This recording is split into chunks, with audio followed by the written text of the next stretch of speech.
और देखिए किस तरीके से अब मिडिल ईस्ट में महायुद्ध को लेकर होगी एक्सपर्ट्स के साथ चर्चा। फिलहाल आपको बता दें 4 बड़ी खबरें। हिजबुल्लाह पर इजरायल के प्रीएम्प्टिव स्ट्राइक के काउंटडाउन को लेकर खबर। इजरायल फिर से लेबनान पर कर सकता है बड़ा हमला, एक हफ्ते में दूसरे प्रिवेंटिव स्ट्राइक की तैयारी। वहीं हिजबुल्लाह का इजरायल के 130 किलोमीटर अंदर तक हमला। जी हां, हिजबुल्लाह ने इजरायल के कई ठिकानों पर अब रात भर हमलों को दिया है अंजाम। तीसरी बड़ी खबर होगी आपके सामने, न्यूक्लियर वेपन टेस्ट से ईरान इजरायल को देगा जवाब। मतलब ईरान अब चंद कदम दूर है न्यूक्लियर टेस्ट से। किसका दावा है, कौन बोल रहा है और क्यों, बड़ा सवाल। साथ ही चौथी बड़ी खबर, नीदरलैंड ने यूक्रेन को रूस के अंदर अपने F-16 से हमले की दे दी है परमिशन। अब यूक्रेन कुर्स्क, बेलगोरोद या दूसरे प्रांत में रूस के अंदर F-16 फाइटर जेट से हमले को दे सकता है अंजाम। इन बड़ी खबरों पर डिटेल इनपुट अब से थोड़ी देर बाद आपके सामने, लेकिन उससे पहले यूक्रेन के क्रीवी रीह में विनाशक हमले की तस्वीर देखिए, जहां रूस ने अब बैलिस्टिक मिसाइल से हमले को दिया है अंजाम और हमले में तबाह यूक्रेनी सैन्य ठिकाने की यह तस्वीर आई है सामने। कुर्स्क हमलों के बाद रूस ने पलटवार कर दिया है तेज और यूक्रेन में लगातार विध्वंसक हमले जिस तरीके से रूस अंजाम दे रहा है उसकी ये पहली तस्वीर।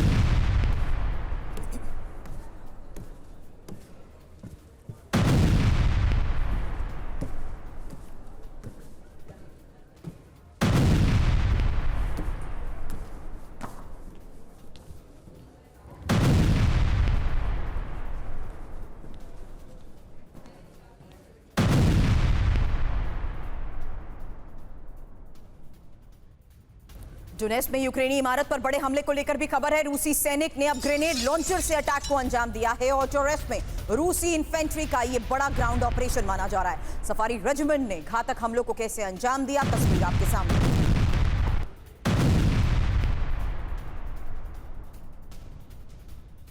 इसी हमले में कई यूक्रेनी सैनिकों की मौत का किया जा रहा है दावा।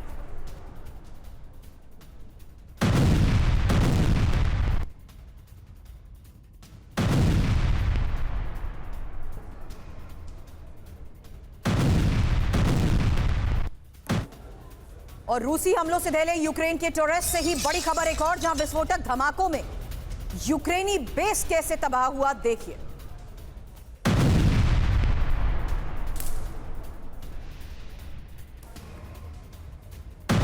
रूसी हमलों में एक साथ कई इमारतें तबाह। डोनेट्स्क से लगे टोरेस में चल रही भीषण आग की ये तस्वीर आई है सामने।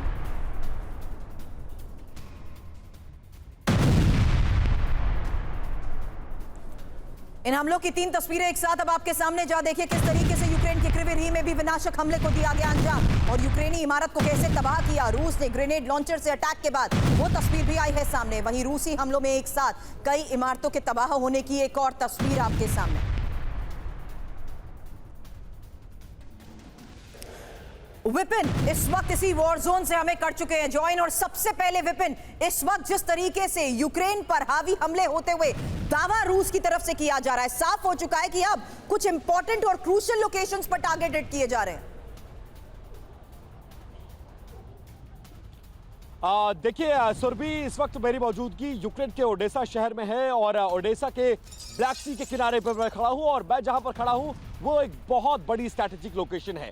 ऐसे में मैं आपको बता दूं कि पिछले कई दिनों से, स्पेशली प्रधानमंत्री नरेंद्र मोदी के दौरे के बाद, इंडिपेंडेंस डे के बाद से हालात बहुत ज्यादा खराब हो गए हैं। खार्किव हो, ओडेसा हो, इसके अलावा सूमी हो, कीव हो, इन तमाम शहरों में एक बड़ा अटैक प्लान हो रहा है और हर रोज ये कोशिश होती है कि यूक्रेन के शहरों को दहलाया जाए कैलिबर मिसाइलों से, बैलिस्टिक मिसाइलों से, T-92 बॉम्बर से और यहां तक कि शाहिद ड्रोन से अलग अलग शहरों को निशाना बनाने की कोशिश की जा रही है। लेकिन इस समय यूक्रेन का जो सुरक्षा कवच है वो बहुत ज्यादा एक्टिव है। आप समझिए 95% हमलों को नाकामयाब करने में यूक्रेन को कामयाबी हासिल हो रही है और ये कहीं ना कहीं रशिया को परेशान करता है, क्योंकि रशिया जिस तरह से क्रुक्स में घिर गया है, पुतिन जिस तरह के लोकल प्रेशर में है, उनको ये लगता है कि यूक्रेन के शहरों पर हम दबाव बनाएंगे, हमले करेंगे, रिहायशी इलाकों को, पावर प्रोजेक्ट्स को, डैम्स को और डिफेंस बिल्डिंग्स को निशाना बनाएंगे तो कहीं ना कहीं यूक्रेन दबाव में आएगा और उस दबाव का नतीजा लड़ाई में क्रुक्स में नजर आएगा। लेकिन यूक्रेनी फौज इस समय फुल ऑन मोड में है, आगे बढ़ती जा रही है और जो उसको नाटो का सपोर्ट, जो उसको अमेरिका का सपोर्ट वो मिलता जा रहा है। यही वजह है कि क्रुक्स में सेना लगातार आगे बढ़ रही है और तो और जो थोड़ी स्थिति डमाडोल अगर हो भी रही है, कहीं पर रशियन फौज अगर एक्टिव है या फिर कहीं पर डोमिनेटिंग है, तो ये धमकी दी जा रही है कि F-16 का इस्तेमाल किया जाएगा और अगर इस तरह के फाइटर प्लेन चले तो रशिया के लिए एक मुश्किल भरा सबब होगा और आने वाले दिन बहुत बड़े चैलेंजिंग होने वाले हैं। इंपॉर्टेंट लोकेशन से इस वक्त विपिन जिस तरीके से हमें जानकारी दे रहे हैं, हालात पर नजर बनाए रखें, आगे आपसे अपडेट लेंगे विपिन, शुक्रिया। लेकिन इस बीच हकीकत यह भी है कि रूस जिस तरीके से एग्रेसिवली हमलों को अंजाम दे रहा है, यूक्रेन की तरफ से भी अब काउंटर अटैक हो रहे हैं और अब देखिए धमाके में खाक हुए रूसी बीएमपी की तस्वीर, क्योंकि यूक्रेन के खार्किव में विनाशक हमले को लेकर खबर आई। रूसी सेना पर यूक्रेनी ड्रोन अटैक हुआ और आगे बढ़ रही इन्फेंट्री पर यूक्रेन का यह घातक हमला था।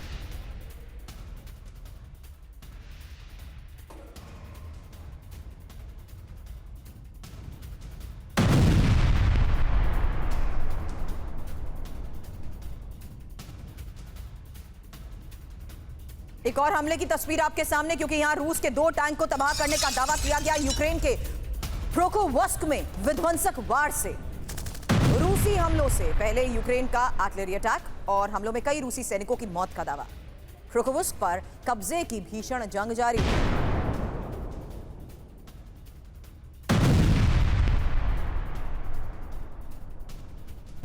दो तस्वीरें एक साथ आपके सामने, एक तरफ जहां पहले आपने 3 खबरें देखी कि किस तरीके से रूस विध्वंसक हमलों को अंजाम देने के बाद बड़े दावे कर रहा है, वहीं ये 2 तस्वीरें उस वक्त की जहां देखिए किस तरीके से यूक्रेनी सैनिकों की तरफ से भी रूसी सैनिकों की मूवमेंट को ट्रैक करते हुए हमलों को दिया गया है अंजाम। जेनिन में आईडीएफ की भारी फायरिंग हुई है और रेजिस्टेंस फोर्सेस के खिलाफ इजरायली एक्शन है। हमास के ठिकानों पर भी सर्च ऑपरेशन को लेकर इनपुट है।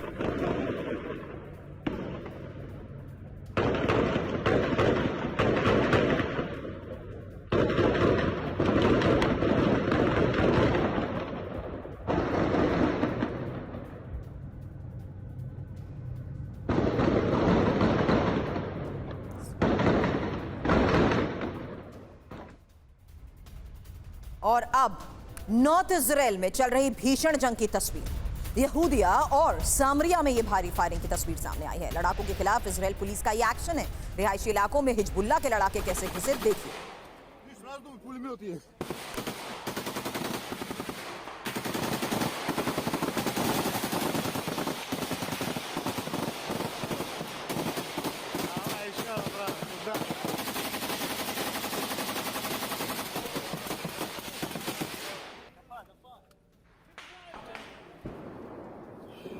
Че, перегрелся нахуй? Конечно, ебать ты нахуй. और इराक का पंजशीर S-1E सिस्टम तबाह। एक और खबर है, तुर्की के टोही ड्रोन ने इसे मार गिराया है। इराक के एयर स्पेस पर हुआ ये हमला। उत्तरी इराक में कुर्द विद्रोहियों के खिलाफ तुर्की का ये एक्शन है।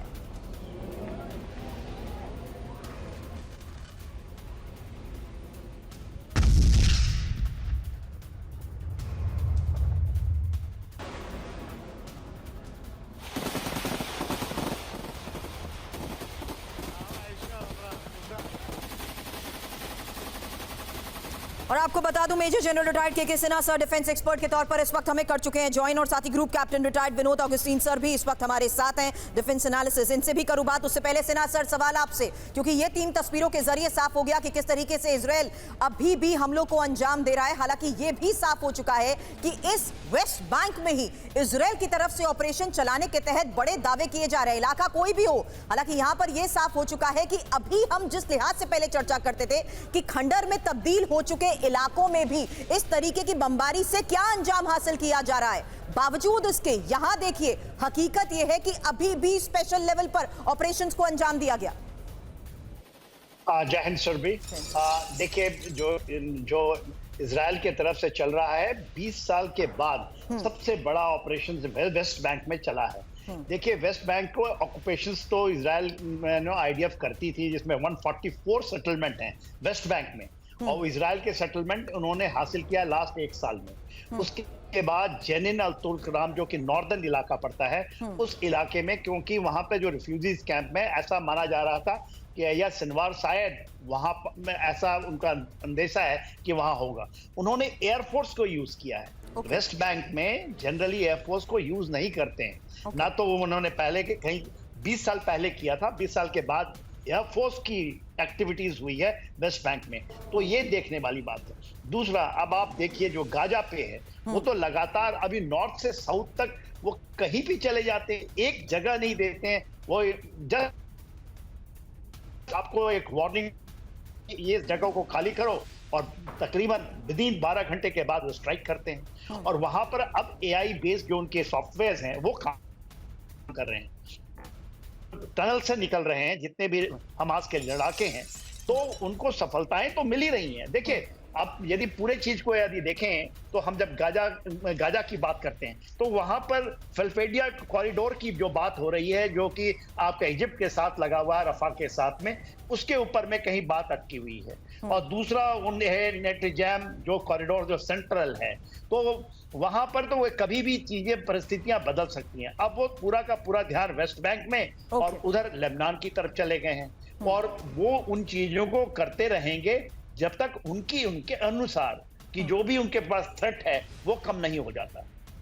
अंडरस्टूड सर, क्योंकि गाजा में जिस तरीके से ऑपरेशंस को अंजाम दिया जा रहा था, ये भी देखा गया था कि किस तरीके से इजराइल सीमित दायरे में उन जगहों को अभी तक टारगेट कर रहा था जहां से हमास ऑपरेट कर रहा था। लेकिन अब जिस तरीके से हमलों को अंजाम दिया गया है, उसी के तहत फिलहाल एक बार फिर से आपके सामने अलग अलग वॉर फ्रंट से वो खबर जहां यूक्रेन के क्रिवरी में भी ऑपरेशन को अंजाम दिया गया और रूस ने ग्रेनेड लॉन्चर से अटैक को हमले को अंजाम दिया है और यूक्रेनी बेस को टारगेट किया गया है रूसी हमलों की तरफ से। हालांकि खबरें यह भी आई कि किस तरीके से यूक्रेन की तरफ से भी रूसी बीएमपी को टारगेट करते हुए तबाह कर दिया गया और विध्वंसक हमले को यूक्रेन की तरफ से अंजाम दिया गया, जिसमें रूस के 2 टैंक ध्वस्त हो गए। वहीं जेनिन में आईडीएफ की भारी फायरिंग की तस्वीर भी आपने देखी, और साथ ही कैसे लड़ाकों के खिलाफ इजराइल जिस तरीके से एक्शन ले रहा है, उसी बारे में कि सिन्हा सर से कर रही थी बात कि आखिर किस तरीके से इस पूरी गाजा स्ट्रिप में ज्यादातर फोकस इस वक्त हम देख रहे हैं जेनिन और वेस्ट बैंक में देखने को मिल रहा है। हालांकि तुर्की के टोही ड्रोन को भी मार गिराने को लेकर खबर आई है। अब देखिए किस तरीके से ईरान से मिडिल ईस्ट में महायुद्ध को लेकर खबर बड़ी है। हालांकि आपको बता दूं, ईरान से न्यूक्लियर विध्वंस को लेकर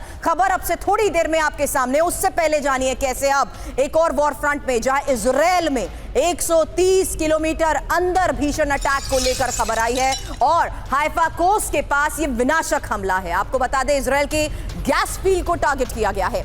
लेविथॉन गैस स्टेशन में भीषण आग से मचे हड़कंप को लेकर खबर है। इसी हमले में तबाह लेविथॉन गैस प्लेटफॉर्म। तो इजराइल में अब 130 किलोमीटर अंदर भीषण अटैक को अंजाम दिया गया है और अब इजराइल में भी जिस तरीके से विनाशक हमलों को अंजाम दिया जा रहा है, साफ है कि ऐसे क्रूशियल लोकेशंस को टारगेट किया जा रहा है जिससे तबाही बड़ी हो। और यहां लेविथॉन गैस प्लेटफॉर्म पर तबाही और हमले की तस्वीर आपके सामने है, क्योंकि इसी हमले के बाद पूरे इलाके में इसी तरह आग का ये गुबार देखने को मिला।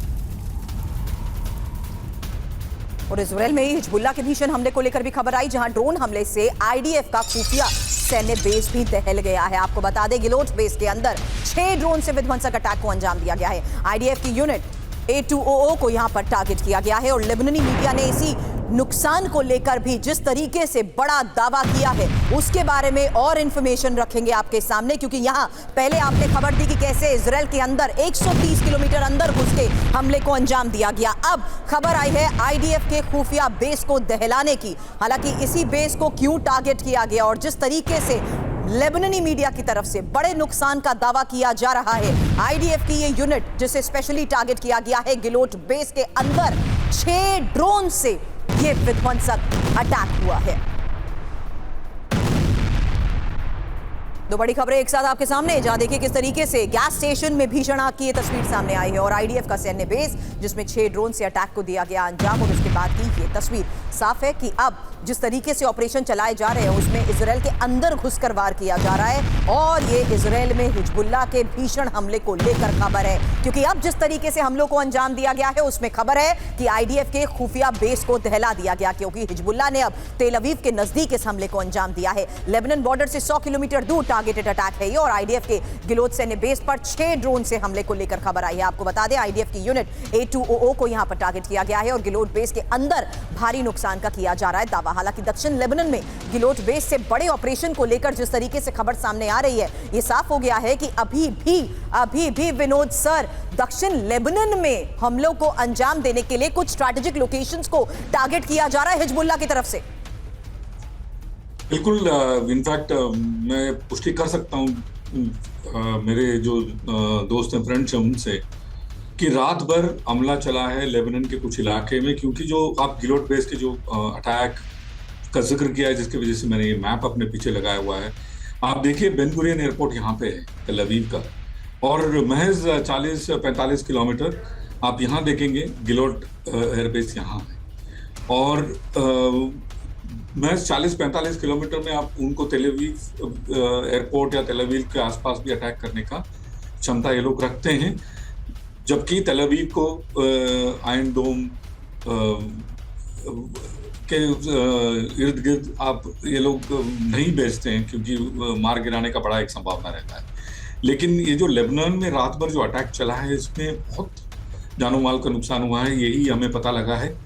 और इसका क्या अंजाम होगा, क्या ये ईरान के जो न्यूक्लियर बटन है या न्यूक्लियर जो टेस्ट है जिसके बारे में आपने शुरू में जिक्र किया, वो फास्ट ट्रैक होगा, ये सब हमें ये आने वाले कुछ दिनों में हमें पता लग जाएगा कि ये किस तरह से इसका इफेक्ट होने वाला है। क्योंकि आपने कल परसों ये न्यूज़ में देख रहा था, आपके चैनल में ही चलाया था आपने कि ईरान ने ये कहा कि एक अटैक अगर आप करेंगे अभी लेबनान में, तो हम 3 गुना अटैक करेंगे इजराइल पे। ईरान का एक ओपन चैलेंज हमें देखने मिला। क्या वो चैलेंज वो लोग नजदीक जमीन पे लाएंगे कि नहीं, वो अगले 15 से 12 इसीलिए हम ये चर्चा करते हैं कि ये महज पोस्टरिंग नहीं है सर, ये महज सिर्फ धमकियां और चेतावनियां नहीं है। इसमें ये साफ नजर आ रहा है कि किस तरीके से ग्राउंड रियलिटी के जरिए हमलों को अंजाम देने को लेकर ही खबर है। और इजराइल पर भी इस्लामिक रेजिस्टेंस के अटैक को लेकर खबर आई है, जहां इराक से हाइफा पर ड्रोन अटैक हुआ और हाइफा में इजरायली पावर प्लांट पर हमले को लेकर खबर है। हालांकि ईरानी प्रॉक्सी ग्रुप्स ने हमले के जिस तरीके से वीडियो जारी किए हैं, दावा यह किया जा रहा है इन हमलों के बाद कि अब हाइफा में इजरायली पावर प्लांट पर हमले को अंजाम दिया गया है। और यही सवाल इस वक्त डिफेंस एक्सपर्ट्स के जरिए हम कर रहे हैं कि आखिर किस तरीके से इजराइल की इंपॉर्टेंट और क्रूशियल लोकेशंस पर हमलों को अंजाम दिया जा रहा है। हिजबुल्लाह की तरफ से कैसे हमलों को अंजाम दिया गया, विनोद ऑगस्टिन सर से इस बारे में कर रही थी सवाल। वहीं इजराइल पर अब इस्लामिक रेजिस्टेंस के अटैक की ये तस्वीर सामने आई है, जिसमें एक और ऐसी इंपॉर्टेंट लोकेशन जहां माना जा रहा है कि इराक से सीधा हाइफा पर यह ड्रोन अटैक हुआ है और हाइफा में ही इजरायली पावर प्लांट पर हमले को अंजाम दिया गया है।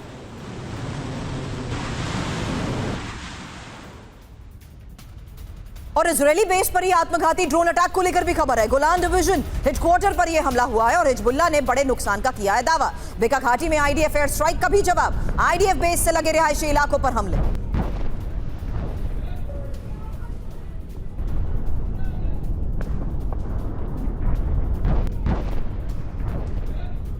नाफा बारक में आईडीएफ बेस पर drone attack, suicide drone attack. Kfar Yuval के रिहायशी इलाकों में रॉकेट अटैक। इजरायली सैनिकों की मीटिंग तक में सीधे रॉकेट को हिट किया गया है। तो जिस तरीके से 24 घंटे में हमलों को अंजाम दिया गया है, विनाशक हमलों से थर्राए इजराइल को लेकर खबर बड़ी है। और यहां इजरायली सैनिकों को सीधे तौर पर टारगेट किया जा रहा है, यानी वो तमाम इंफॉर्मेशन और ट्रैक और ट्रेस करते हुए उनकी मूवमेंट्स पर नजर रखी जा रही है। नाफा आईडीएफ बेस पर सुसाइड ड्रोन अटैक हुआ है। कफर युवाल के रिहायशी इलाके में भी रॉकेट अटैक को दिया गया अंजाम।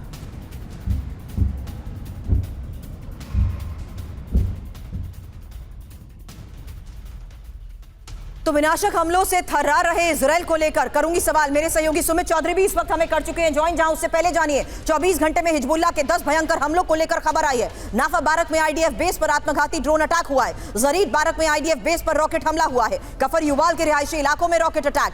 तलत अल तहत में भी आईडीएफ सैनिकों की मीटिंग में रॉकेट दागा गया है। और कफर शोबा हिल्स में रॉकेट हमलों से धमाका। कफर किला पर हमले के जवाब में मैतुल्ला पर अटैक और हिजबुल्लाह की तरफ से किए जा रहे इस दावे को किस लिहाज से सुमित इस वक्त समझा जाए, क्योंकि ये इंपॉर्टेंट हो चुका है कि किस तरीके से वो तमाम प्रॉक्सीज जो अभी तक हमलों को अंजाम दे रहे थे, इजराइल का घेराव बैक टू बैक अलग स्तर पर करते हुए ही हमलों को अंजाम देने का दावा कर रहे हैं कि 24 घंटे में इजराइल की 10 लोकेशंस को सीधे टारगेट।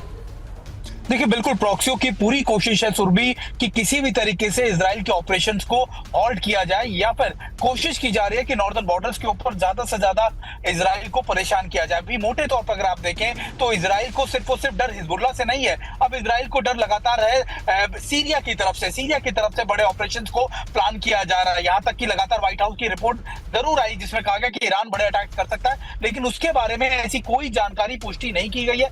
लेकिन ये जरूर है कि प्रॉक्सियों की तरफ से अब मोटे तौर पर, अब बड़े तौर पर अब बड़े अटैक करने की कोशिश की जा रही है, और वो भी नॉर्थ के उन इलाकों में जहां पर इजराइल ने अपनी डिविजन्स को अपने सैनिकों को डिप्लॉय कर रखा है। लेकिन अब क्योंकि हम अभी तक इजराइल का घेराव करने को लेकर चर्चा करते आ रहे हैं, अब अगली खबर है जहां हिजबुल्लाह पर अब प्रीएम्प्टिव स्ट्राइक का खतरा है और इजराइल फिर कर सकता है ये प्रीएम्प्टिव स्ट्राइक। आपको बता दें इजराइल पर बड़े हमले की तैयारी में हिजबुल्लाह तो है ही, रिपोर्ट के जरिए दावे किए जा रहे हैं, लेकिन हिजबुल्लाह के हमले से पहले इजराइल का भी है अटैक प्लान, और ये प्लान कैसे किया जा सकता है एग्जीक्यूट, यही है इस वक्त का सबसे बड़ा सवाल। क्योंकि प्रीएम्प्टिव स्ट्राइक को लेकर पिछले कई घंटों से आ रही खबरों के बाद अब देखिए किस तरीके से हमले से पहले इजराइल के अटैक प्लान को लेकर भी रिपोर्ट में बड़े दावे किए जा रहे हैं।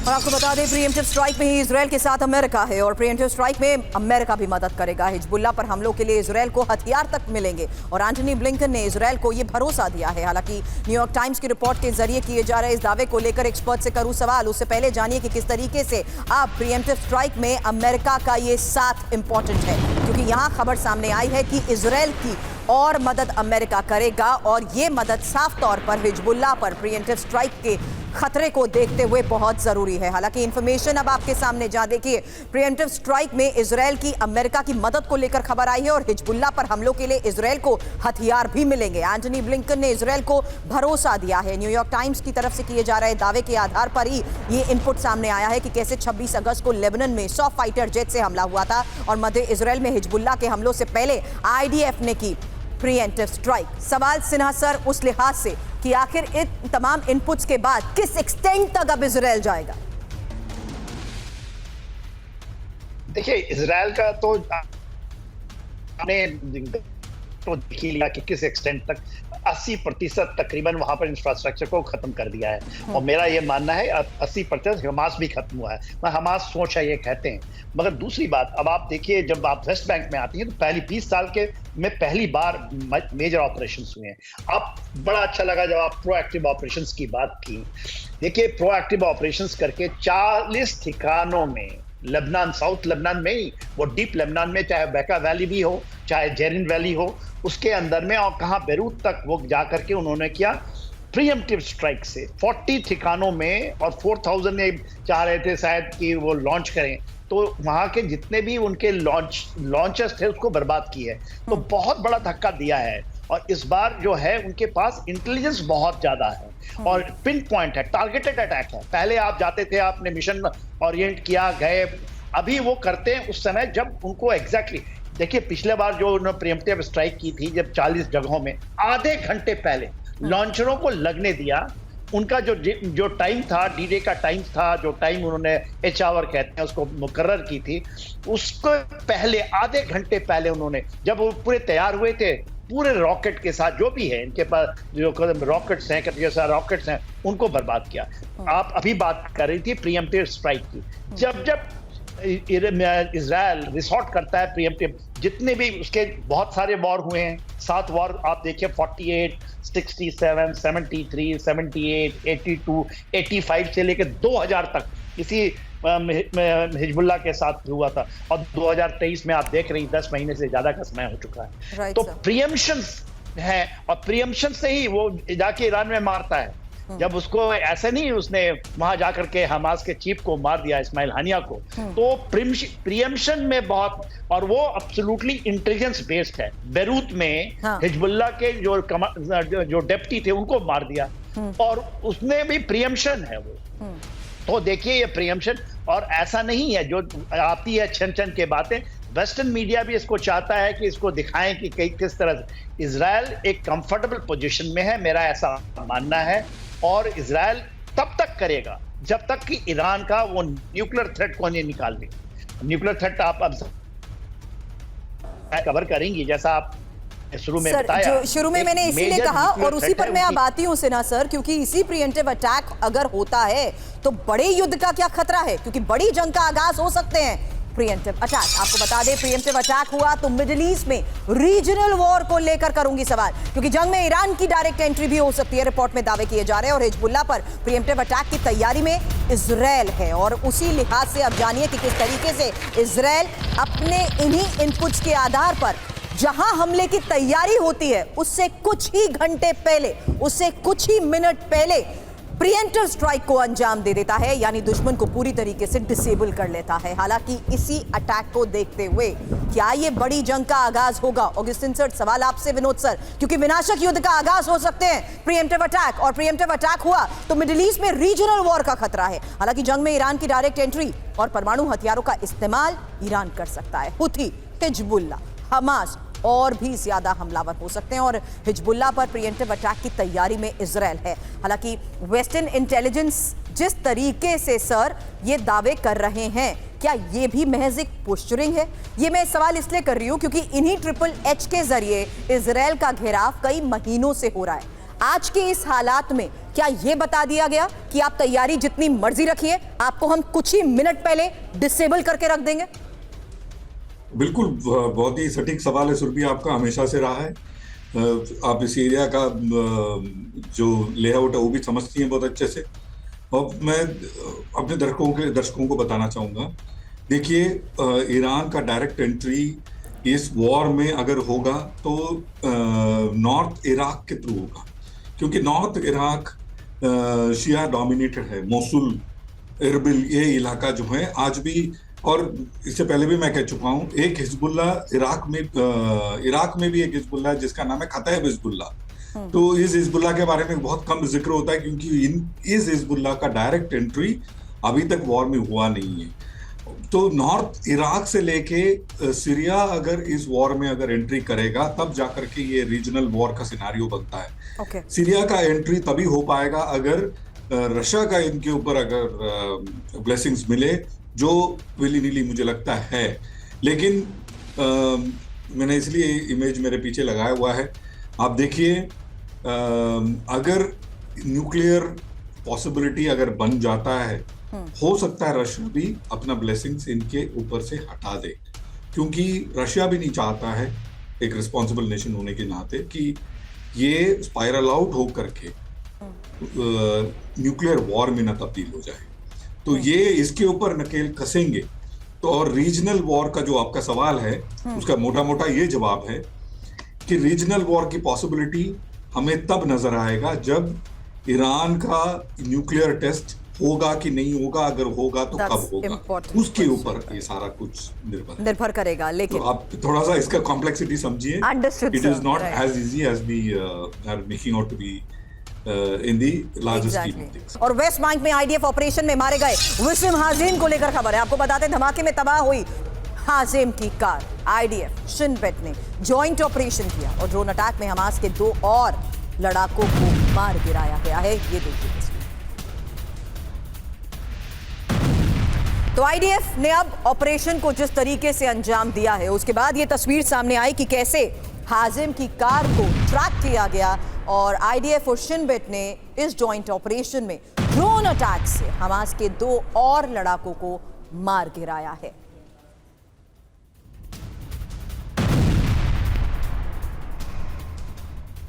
अब इजराइल के प्रचंड प्रहार से दहले दक्षिण लेबनान को लेकर खबर है। हिजबुल्लाह के ठिकानों पर आईडीएफ की एयर स्ट्राइक और हिजबुल्लाह के ठिकानों पर भारी धमाके। हमलों में तबाह हिजबुल्लाह की इमारतें। ये देखिए तस्वीर, देर रात की वो तस्वीर जिसमें यह साफ हुआ कि किस तरीके से अलग अलग फ्रंट पर अभी भी स्ट्राइक्स को दिया जा रहा है अंजाम। और दावा ये कि ये हिजबुल्लाह के ठिकाने हैं जहां एक के बाद एक धमाकों की आवाज सुनाई दी, और हमलों में तबाह हिजबुल्लाह की इमारतें, कई लड़ाकों के भी मारे जाने का दावा।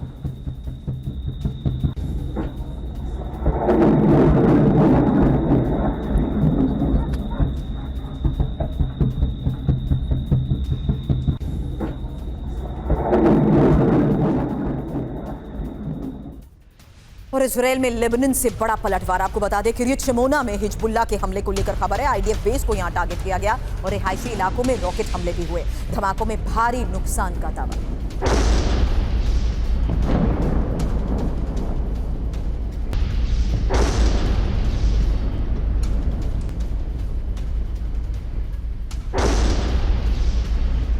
तस्वीरें एक साथ आपके सामने, जहां देखिए किस तरीके से प्रचंड पहाड़ से दहले दक्षिण लेबनान की ये वो तस्वीर सामने आई जहां हिजबुल्लाह के ठिकानों पर स्ट्राइक की गई, टारगेट किया गया। और इजराइल में लेबनान से बड़ा पलटवार, जहां देखिए कैसे अब किरियत शमोना में भी हिजबुल्लाह का वार हुआ।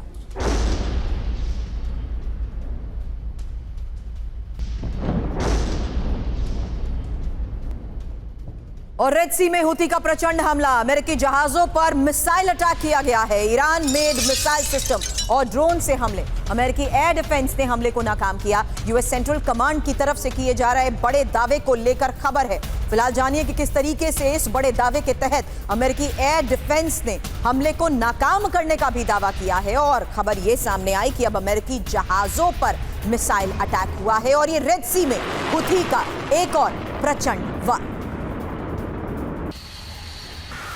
अमेरिकी एयर डिफेंस ने हमले को नाकाम करने का दावा किया है।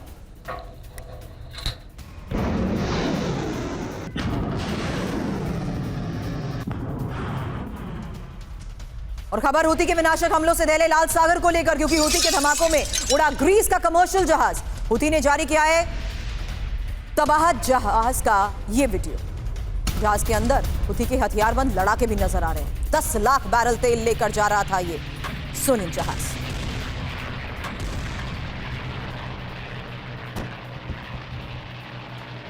तो अब हुती के टारगेट पर जहाज, और देखिए ये एक और तस्वीर जारी कर साफ हुआ कि किस तरीके से कमर्शियल जहाजों पर कब्जा अभी भी जारी है। और ये ग्रीस का कमर्शियल जहाज है जिसमें धमाके की तस्वीर सामने आई है। हुती ने ये तबाह हो चुके जहाज का वीडियो जारी किया है और जहाज के अंदर दिखे हुती के ये हथियारबंद लड़ाके। 10 लाख बैरल तेल लेकर जा रहा था ये सोनियन जहाज।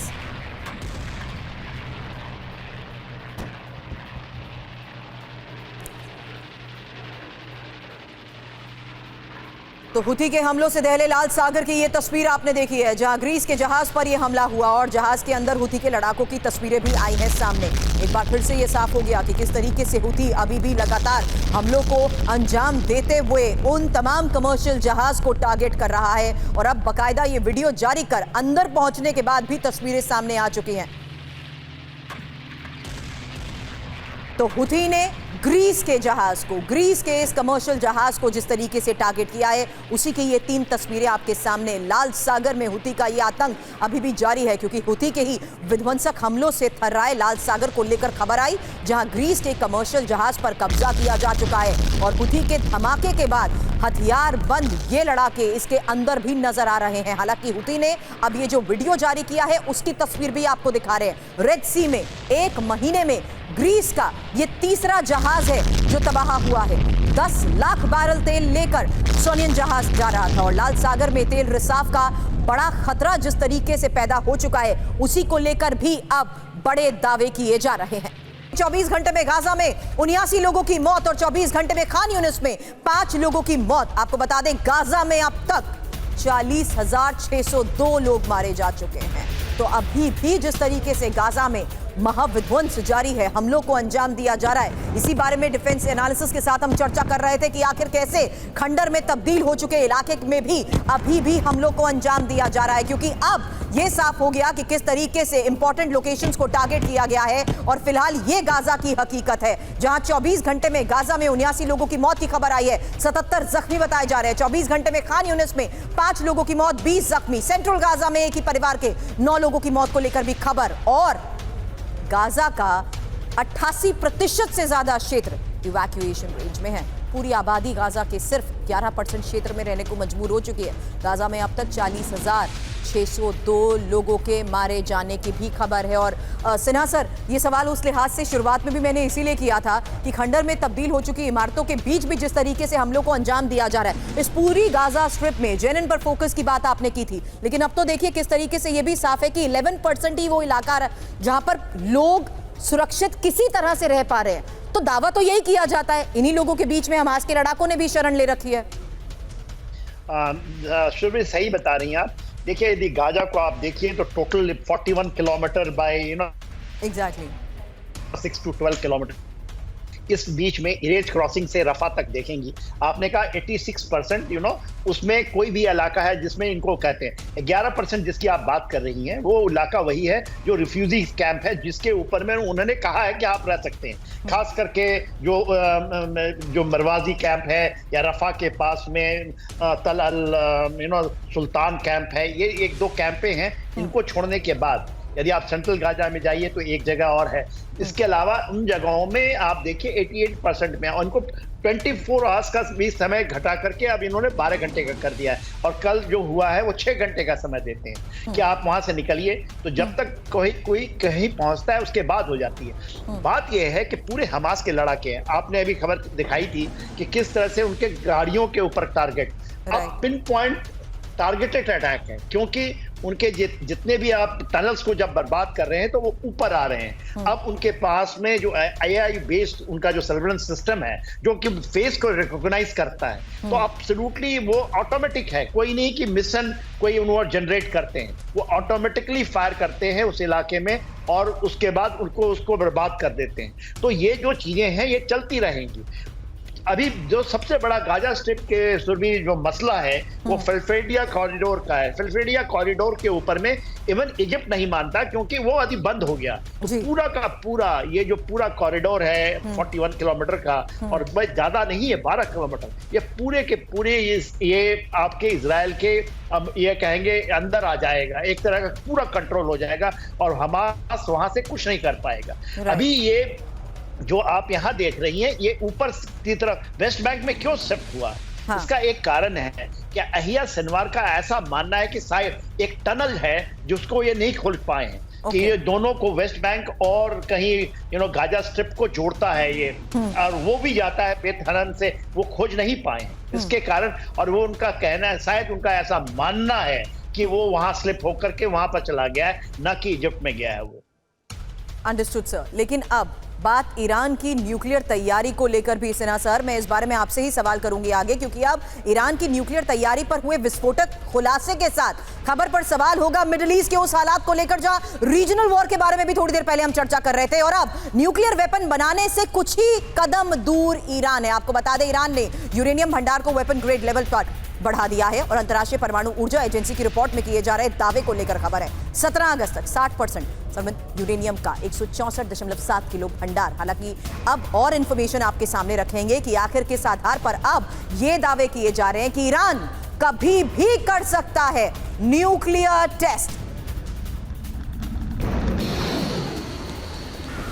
हालांकि आज के इस हालात में ईरान मिडिल ईस्ट में जिस तरीके से प्रॉक्सीज के जरिए इजराइल का घेराव करता आया है, ये समझने की हम हमेशा कोशिश करते आए हैं कि क्या ईरान ने बहुत हद तक टाइम बाय करने की कोशिश की है, क्योंकि ईरान सीधे तौर पर अभी भी हमलों को अंजाम नहीं दे रहा है। और जिस तरीके से हुथी, हमास और हिजबुल्लाह के जरिए अग्रेसिव अटैक्स को अंजाम दिया जा रहा है, आज ये खबर आई है कि ईरान अब कभी भी न्यूक्लियर टेस्ट कर सकता है। इजराइल को न्यूक्लियर टेस्ट से जवाब देने की तैयारी में है ईरान, और न्यूक्लियर पावर देश बनने से चंद कदम की दूरी पर ईरान को लेकर है रिपोर्ट। ईरान की न्यूक्लियर तैयारी पर अब अंतर्राष्ट्रीय परमाणु ऊर्जा एजेंसी की तरफ से दावा किया जा रहा है 17 अगस्त तक 60% संवर्धित यूरेनियम का 164.7 किलो भंडार, और मई में IAEA की पिछली रिपोर्ट के बाद से 22.6 किलो की ये वृद्धि है। 60% शुद्धता तक संवर्धित यूरेनियम 90% वेपन ग्रेड के बेहद करीब। आपको बता दें अमेरिका के बाद यूएन की खुफिया रिपोर्ट ने इजराइल की वाकई अब टेंशन बढ़ा दी है। लेकिन इस पर सवाल करने से पहले जानिए कैसे ईरान अब 1 महीने में बना सकता है 9 न्यूक्लियर वेपन। 5 महीने के अंदर 15 न्यूक्लियर वेपन बनाने की क्षमता है। फोर्डो प्लांट अकेले 15 दिन में 4 न्यूक्लियर वेपन बनाने में सक्षम है। ईरान को लेकर न्यूक्लियर एक्सपर्ट्स की तरफ से दावा क्या है, यह भी जानिए। ईरान के न्यूक्लियर टेस्ट से शक्ति संतुलन बिगड़ेगा। तो ईरान जिस तरीके से अब परमाणु हथियार बनाने में सक्षम हो चुका है, बड़ी खबर समझिए। 1 महीने में 9 न्यूक्लियर वेपन बनाने में सक्षम ईरान को लेकर खबर है ये। 2 महीने में 12 न्यूक्लियर वेपन ईरान बना सकता है। 3 महीने में 13 न्यूक्लियर वेपन बनाने का भंडार मौजूद है। 4 महीने में 14 न्यूक्लियर वेपन तैयार कर सकता है। 5 महीने में 15 न्यूक्लियर वेपन बनाने की क्षमता है। फोर्डो प्लांट अकेले 15 दिन में 4 न्यूक्लियर वेपन बनाने में सक्षम है।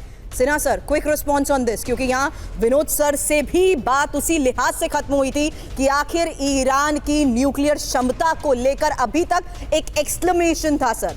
क्या अब ये पुख्ता हो गया है और क्या आज के लिहाज से ईरान ने भी अभी की सिचुएशन में टाइम बाय करने की कोशिश की? एब्सोल्युटली। देखिए, AIE का जो रिपोर्ट आप बता रही थी 164.7 kgs इनरिच्ड यूरेनियम 60% है, मगर आपको जब 7 अक्टूबर को अटैक के एक महीना पहले सितंबर 2023 में ईरान ने वहां पर जितने भी IAEA के इंस्पेक्टर थे उसको निकाल दिया था। उसके बाद वहां से जितने भी कैमरे हैं जिससे उसकी निगरानी होती थी उसको बंद कर दिया है। तो अब सितंबर 2023 से 2024 हम सितंबर 2024 में आ गए, 1 साल का समय हो चुका है। इनरिचमेंट को 60% से 90%, तो उसके लिए जो वहां पर उनका जो रिएक्टर्स हैं न्यूक्लियर जिसमें हेवी प्लांट से वो बनाते हैं, इनरिच करते हैं, वो कैपेबिलिटी नहीं थी। मगर आपको याद होगा ये पाकिस्तान गए थे, उनके राष्ट्रपति मरने उनको जो उनका एक्सीडेंट हुआ था, मारे गए, उसके पहले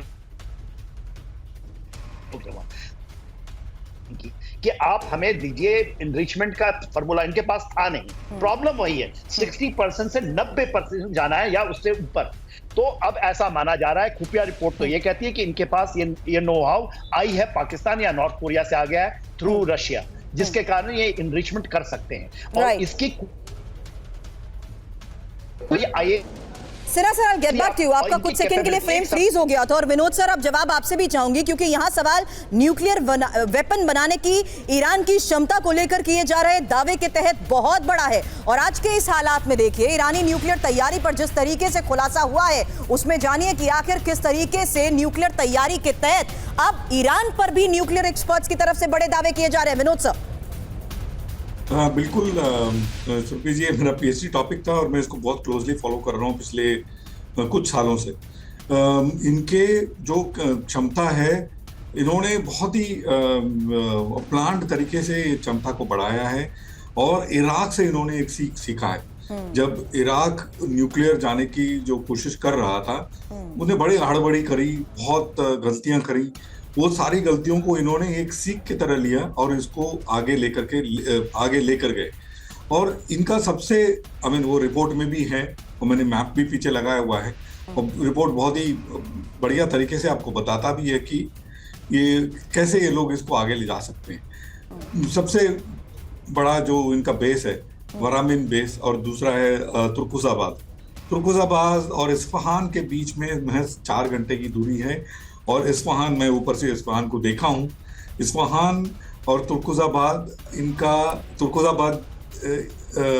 तेहरान से जस्ट साउथ में है और तेहरान को पूरी तरह लोगों ने एयर डिफेंस कैपेबिलिटी दिया हुआ है ताकि तो तुर्कुजाबाद में कोई अटैक आए भी उसको ये लोग उसका ऑपोजिशन कर पाए जी। तो ये इनका जो अगर न्यूक्लियर कैपेबिलिटी जिस दिन टेस्ट होगा ना सुरभि जी, उस दिन आप ये नहीं कह सकते कि आप इसको अटैक कर सकते हैं, ना अमेरिका ना इजराइल, बिकॉज ये लोगों ने बहुत ही अच्छे तरीके से टनल्स के अंदर इसको महफूज रखा है और वेपन तभी बाहर आएगा जब फायर करना होगा, नहीं तो आप इसको अटैक कर ही नहीं सकते। बिल्कुल सही। It is going to be, इसके ऊपर नजर रखना हमारे लिए भी बहुत इम्पोर्टेंट है, क्योंकि हम एक अमन पसंद देश है, पहली बात। और दूसरी बात, यहाँ कहीं न्यूक्लियर बम फुटा तो उसका जो वेस्टर्ली विंड्स हैं बहुत तेजी से आती हैं वो। लेकिन मिडल ईस्ट के हालात को देखते हुए अपनाई जा रही इस रणनीति के तहत आगे किस तरीके से विध्वंसक वार किए जाते हैं, इस पर नजर जरूर रहेगी। 24 घंटे कुर्स में 400 सैनिकों की मौत। रूस के अंदर अब F-16 से हमला। बड़ी खबर इस वॉर फ्रंट से भी है, जहां जानिए किस तरीके से रूस के बेलगरोद में यूक्रेन के हमले को लेकर भी खबर आई है। और बेलगरोद में यूक्रेन का ये ड्रोन अटैक है। आपको बता दें, फसल काटने वाली मशीन पर यूक्रेन का ये हमला, और यूक्रेनी हमले में हार्वेस्टर कार्बाइन तबाह हो चुकी है। रूसी सेना ने यूक्रेनी हमले को लेकर किए हैं दावे।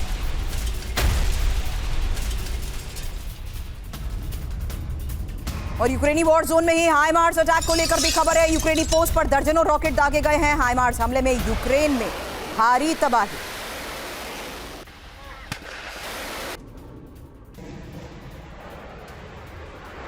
और कुर्स्क में यूक्रेनी टैंक पर ड्रोन अटैक को लेकर भी खबर आई है, जहां यूक्रेनी टैंक पर कामाकाजी ड्रोन से हमले को अंजाम दिया गया। रूसी हमले में यूक्रेनी T-72M1 टैंक नष्ट हो चुका है। कुर्स्क में रूसी सेना पलटवार कर रही है।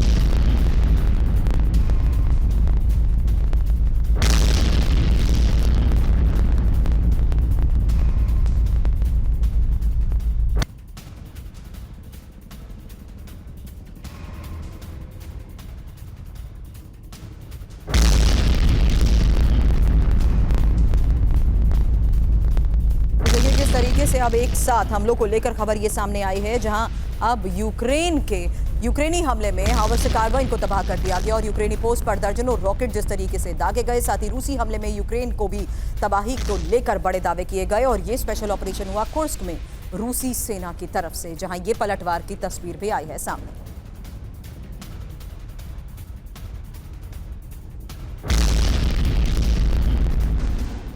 अब रूस के 245 मिलिट्री बेस यूक्रेन की रेंज में। जी हां, एक और बड़ी खबर है, जहां जानिए किस तरीके से ऑपरेशंस को अंजाम देने के तहत यह साफ हुआ कि आर्मी टैक्टिकल मिसाइल के रेंज में 245 रूसी मिलिट्री बेस है। ATACMS मिसाइल की जद में कई एयरबेस और रूस के अंदर इस्तेमाल की परमिशन यूक्रेन मांग रहा है। अमेरिका के ATACMS हमले की परमिशन में देरी को लेकर खबर है।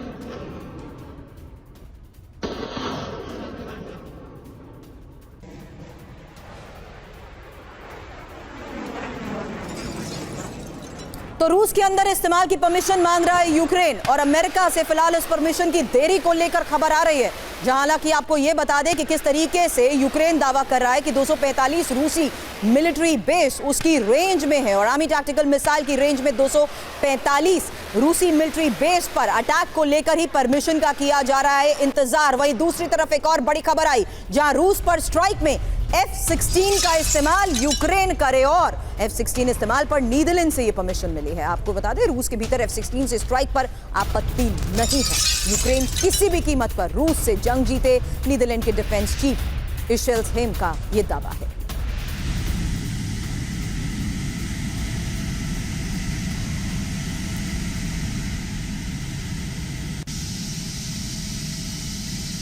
सिन्हा सर, सवाल इस लिहाज से इन दो खबरों को दिखाते हुए कि एक तरफ जहां F-16 से अगर हमलों को लेकर परमिशन मिल भी जाती है, उसके जरिए तो ये साफ खतरा पहले ही अमेरिका को था कि लॉन्ग रेंज मिसाइल से परमिशन का मतलब सीधे डायरेक्ट मॉस्को पर अटैक, और अगर यहां आर्मी टैक्टिकल मिसाइल से भी परमिशन मिलती है तो जाहिर सी बात है दायरा और ज्यादा बढ़ेगा।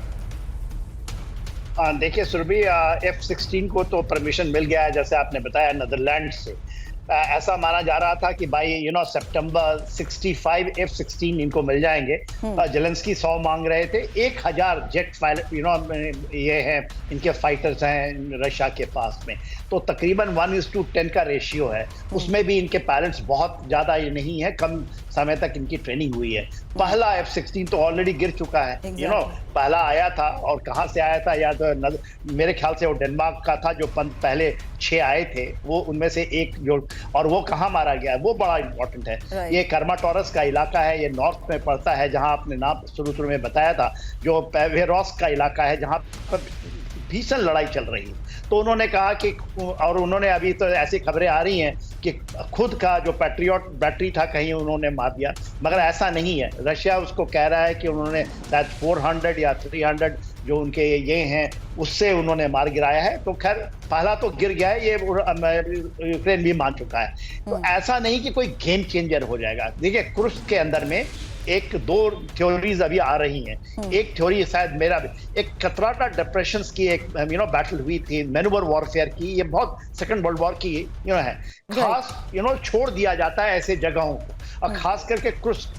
यदि रशिया ने इतनी बड़ी गलती की कि वहाँ एक न्यूक्लियर प्लांट है जो कि अनप्रोटेक्टेड है, उसकी डोम हाइडेंट नहीं है, कि उसमें डायरेक्ट अटैक होगा तो बहुत बड़ी त्रासदी आएगी। अब पुतिन को कर्च ब्रिज पर हमले का डर। खबर यह कि रूस को कर्च ब्रिज पर यूक्रेन के मिसाइल हमले की आशंका है और कर्च ब्रिज की सुरक्षा में पंजशीर एयर डिफेंस सिस्टम को तैनात किया गया है। हालांकि रूस को क्रिमिया से जोड़ने वाला यह ब्रिज कितना इंपॉर्टेंट है, रणनीतिक रूप से बहुत अहम है। कर्च ब्रिज पर अब तक यूक्रेन 5 से ज्यादा बार हमलों को अंजाम दे चुका है और कर्ज ब्रिज तबाह करके रूस की सप्लाई लाइन खत्म करने का यह प्लान बताया जा रहा है। कर्ज ब्रिज पर ही लॉन्ग रेंज मिसाइल और सी ड्रोन से हमले का प्लान।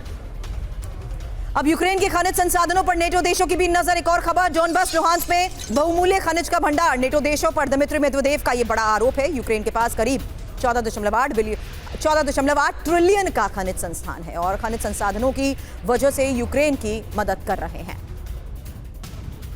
हालांकि यूक्रेन के खजाने पर नेटो की नजर को लेकर खबर जानिए, जहां यूक्रेन के खनिज संसाधनों पर नेटो देशों की नजर को लेकर खबर यह कि डोनबास और लुहांस्क में बहुमूल्य खनिज का बड़ा भंडार और यूक्रेन के पास करीब 14.8 ट्रिलियन का खनिज संसाधन है। लुहांस्क और डोनेट्स्क में करीब 7.3 ट्रिलियन का खनिज भंडार। क्रिमिया, ज़ेपोरिज़िया, खेर्सन में कोयले और लिथियम का बड़ा भंडार बताया जा रहा है और क्रिमिया, ज़ेपोरिज़िया और खेर्सन में करीब 821 बिलियन की खनिज संपदा। हालांकि क्रिमिया, ज़ेपोरिज़िया और खेर्सन फिलहाल रूस के कब्जे में है और वेस्ट की खनिज संसाधनों के लिए दोबारा इन प्रांतों पर कब्जे की तैयारी को लेकर भी खबर सामने आ रही है।